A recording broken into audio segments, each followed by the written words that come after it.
Good afternoon. Phil Lindemann with your Krystal 93 News from Vail Summit Orthopedics and Neurosurgery. A 30-year-old man is in court today for breaking windows and assaulting a property manager in Keystone. The alleged crimes happened early last Friday, beginning at Snake River Saloon before moving to nearby Gateway condos. That is where the suspect reportedly punched the property manager in the face 4 to 5 times, sending him to the hospital with a brain injury. The suspect also clawed and scratched at police and refused to speak. He is in court on 6 charges, including felony assault, burglary, and mischief. We have reports of a mountain lion slinking around up north. Homeowners in North Silverthorne say the lion was spotted yesterday, possibly tracking a herd of elk. Pet experts at Summit Lost Pet Rescue remind everyone, never let your dogs, cats, and kids roam unsupervised right now. Today, on the Best of 2022, we are picking highlights from the State of Summit, our weekly in-depth series on local topics. We heard from Jackie Hartwell this year. She's a mountain town parent who says mental health provider MindSprings failed her son. But we got on the phone together and we called MindSprings Friday morning for help. The first question we were asked was, does he have health insurance?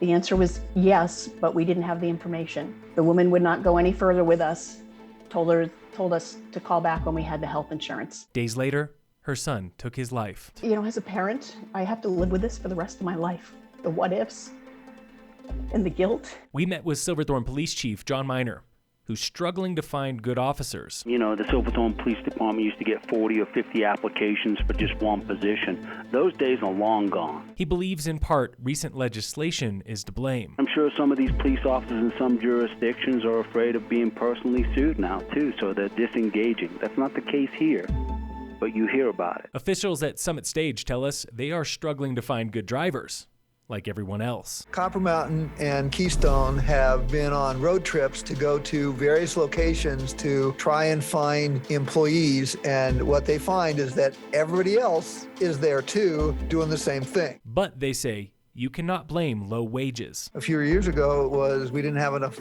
tax revenues to run our services, and now we've got healthy tax revenues. We just don't have any drivers to run the system. Forecasters at the Colorado Avalanche Information Center walked us through the anatomy of a deadly avalanche. So we're seeing the biggest avalanches we've seen all season, and when those things break near the ground and take out the entire season's snowpack, the consequences are fairly devastating. Summit's deadliest slide last winter killed 2 people on Hoosier Pass just after the new year, and the CAIC hopes to learn from each one of these fatal incidents. Yes, I think our knowledge of how avalanches work and how people interact with avalanches continues to evolve. The State of Summit runs every Wednesday afternoon right here on Krystal 93 News. Tune in again tomorrow for more of the best from 2022. Avalanche danger is most likely considerable again tomorrow in Summit County and the Vail area. Check the forecast. In sports, the Nuggets play the Kings tonight at 8. Michaela Shiffrin has been unstoppable in Austria. First place and winner of the Ski World Cup, Michaela Shiffrin! Shiffrin claimed back-to-back giant slalom titles today and yesterday. Tomorrow, she goes for a 3rd in slalom. In Italy today, American Ryan Cochran-Siegel claimed his best downhill finish of the season, finishing 5th. Austria's Vincent Krickmayer got the win. And in local sports, we're wishing a special happy birthday to 5 Colorado ski areas. Copper Mountain and Telluride are turning 50 this season. Vail Mountain, Steamboat, and Eldora all turn 60. It ain't over the hill when you are the hill. A big happy birthday.